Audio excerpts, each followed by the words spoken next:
Europe 1, il est 8h33, la revue de presse. De Natacha Polony. Bonjour Natacha. Bonjour Thomas, bonjour Julie, bonjour à tous. Alors ce matin, une de vos journaux, allez, devinez. Oh. Du bleu, du blanc, du rouge, Non. des points d'exclamation et un Griezmann. Bon, du coup, on oublie même l'orthographe. Colossal avec un grand K, ça c'est pour le journal du Centre, pour Paris-Normandie aussi.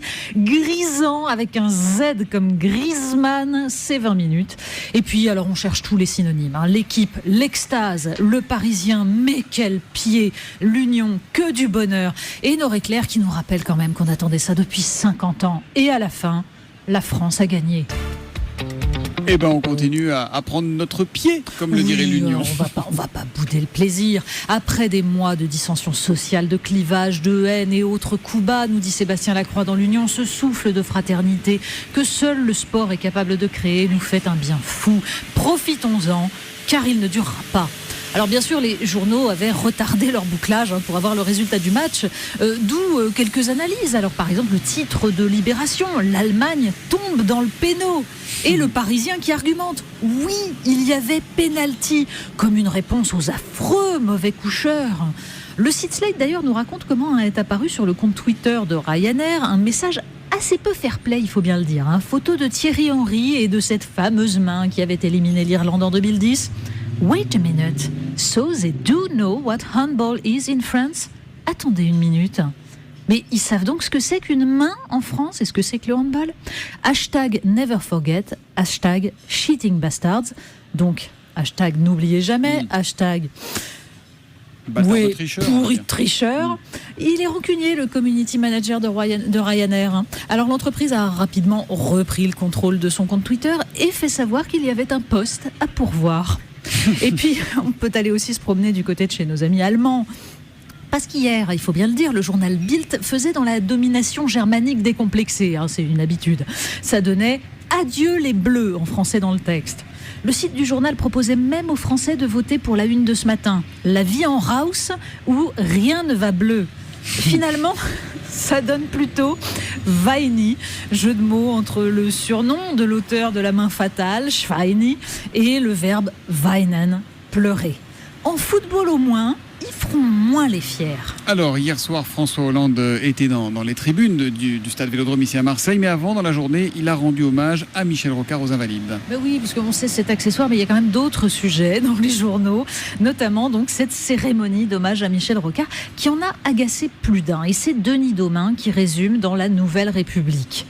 Tout cela, pas un ne manquait à l'appel, mines affligées, airs pénétrés, pour un peu ceux qui avaient consciencieusement asphyxié, étranglé, poignardé, le cher disparu dans les coulisses des congrès et les tentures des palais, se seraient battus pour saisir les cordons du poil.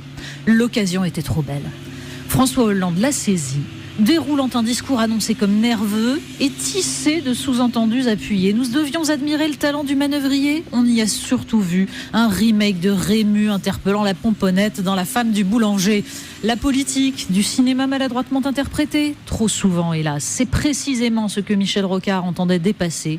La séquence des Invalides hier l'aurait fait sourire. C'était une belle âme, il n'était pas rancunier. Il y a un autre sujet qui fait même parfois la une ce matin, c'est France Télécom. Oui, et c'est bien. Malgré la liesse, Libération a choisi en effet de titrer en une « Suicide à France Télécom » vers un procès exemplaire. Et l'humanité également qui renchérit. France Télécom, la machine à broyer les hommes, doit être jugée.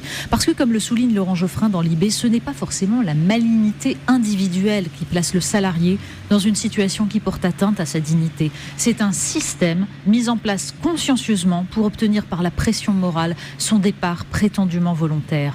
C'est tout le portrait d'une dérive du management moderne. On termine avec les vacances ? Ben oui, allez. Alors juste après la finale, juste après la finale, on part en vacances, mais où ? Parfois, nous dit Marianne, on ne fait pas attention. On réserve un studio sympa et on se retrouve dans une station balnéaire transformée en immense boîte de nuit où pullulent les éphèbes à demi nus et des pains bêches gaulés à mort. C'est alors qu'on se sent seul, vieux et triste. Avec ce chiffre effrayant que nous donne Marianne, 23 millions de touristes de 18 à 25 ans en France, dont un tiers à la mer, un jeune Anglais sur 4 vient chez nous faire la fête. Alors Marianne nous explique ou partir pour fuir les jeunes. Bon, avec quelques risques d'effets pervers, hein. Vous évitez les festivals branchés, vous vous retrouvez dans d'autres festivals, mais en overdose de profs, d'intermittents du spectacle et de lecteurs de Télérama. Alors le journal nous conseille des destinations merveilleuses, les ortillonnages d'Amiens, l'expo Marc Held à Agon-Coutainville, connaissiez-vous Agon-Coutainville, et le Musée national des Arte Antigua de Lisbonne. Bon, ça c'est seulement si on n'a pas de rancune contre les Portugais. Voilà, c'était donc la revue de presse de Natacha Polony. Oh, c'est beau. Et vous venez d'entendre Max, le speaker officiel de l'équipe de France, celui qui annoncera les buts français dimanche en finale, celui qui a annoncé les buts de Griezmann hier soir. J'ai les noms. Hein. Au stade. Ah, vous avez les noms déjà. Est-ce que Natacha va marquer? Non, elle va marquer l'année prochaine. Probablement. Oui, l'année prochaine, ça c'est sûr et certain. Ouais. Puisqu'elle sera titulaire avec nous, chère Natacha, pour une nouvelle saison dans la matinale d'Europe 1. Merci beaucoup. Avec grand plaisir, merci. À suivre un indice sur ce qui vient